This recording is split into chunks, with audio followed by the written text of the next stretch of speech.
This is a day that God has made. We shall rejoice and be glad in it, because every day above ground is a great day. Every day above ground is another opportunity that we as humans have to just give thanks and appreciation of our current life, of our current standings. See, it's time out for playing as if though we understand what's going on, because if you don't know, ask. And if you ask, the right answer shall be given to you. And if it's not the answer that's suitable to your earlobes, then go and ask again. But let me tell you something. See, I'm not trying to be biblical, but the Bible tells me in Psalms 23, the Lord is my shepherd, and I shall not want.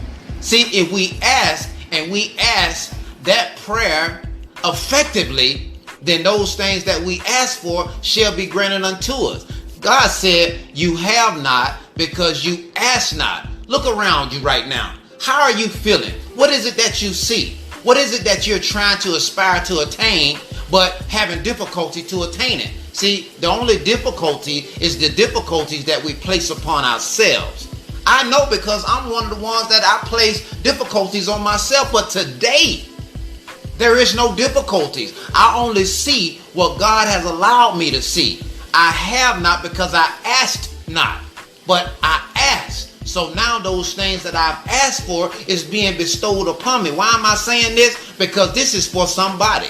A friend of mine is in the hospital today fighting for her life. She don't know if she's going to live the next second, minute, hour, or today.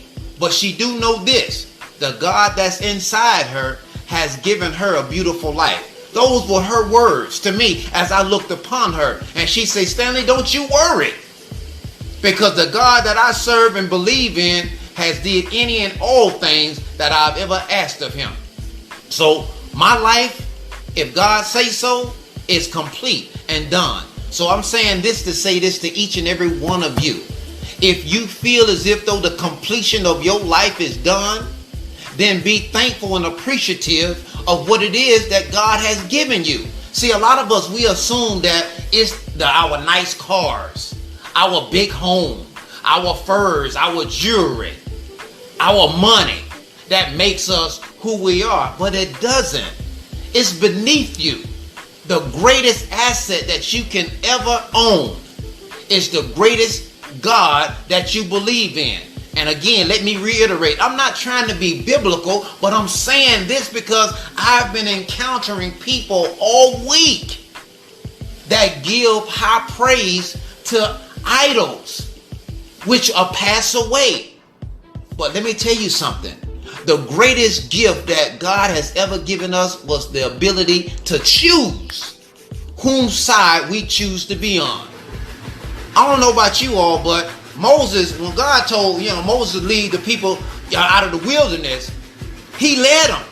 They didn't believe, but they followed because they wanted to go from point A to point B. Notice I didn't say from point A to point Z, because they wanted to see just how far they can go. They wanted to initiate the first step. So I said all that to say to you, initiate your first step. Believe in what it is that you say you want, and stop allowing the incognitance or the stupidityness or the silliness of others to deviate you from your true chosen objective. Sure, God allowed billionaires to exist. Sure, he allowed millionaires to exist. Sure, he allowed hundredaires to exist. Sure, he allowed poor people to exist. But the thing of it is, he gave us ability to overcome being in the gutter. There's no such thing as we have to stay in the gutter. But if you choose to stay where you are, then the only person that you can blame at the end of the day is yourself. Why am I saying all this? Because a lot of people have came to me and said, Stanley, why life is like this for you?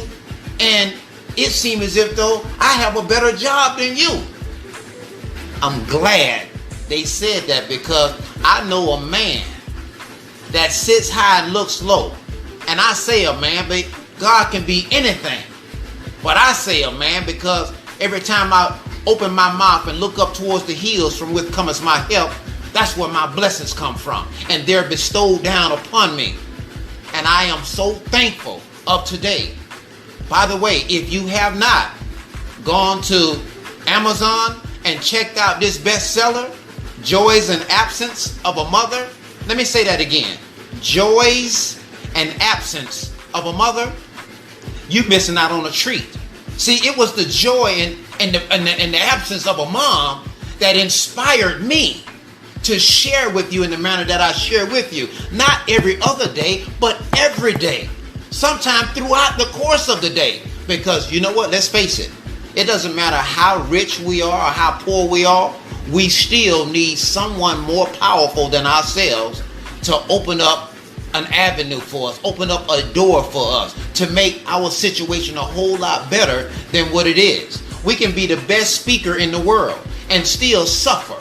We can be the best doctor in the world and still suffer. We can be the best police, fireman, nurse, and still suffer. Folks, I'm telling you, we never get too big to where we can't be cut down. But do this. Be a giver of the gifts that he who has created us has given us. And watch how things manifest themselves that much more and that much better in your life. Let me end by saying I thank you, I appreciate you, I value you, and I thank God for each and every one of you.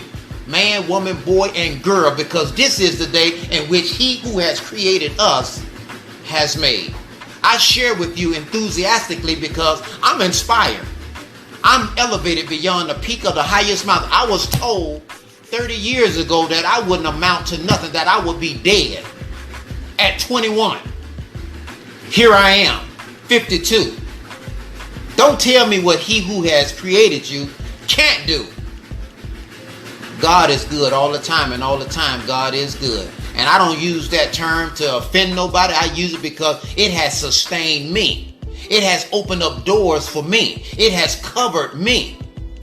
God bless you. Take care of yourselves and your family. And may this day be the day that he who has enriched your mind, your heart, your soul, and your spirit give you direction of greatness to continue to stay inspired in everything that you do. God bless you so much. Let me end by saying, go to Amazon.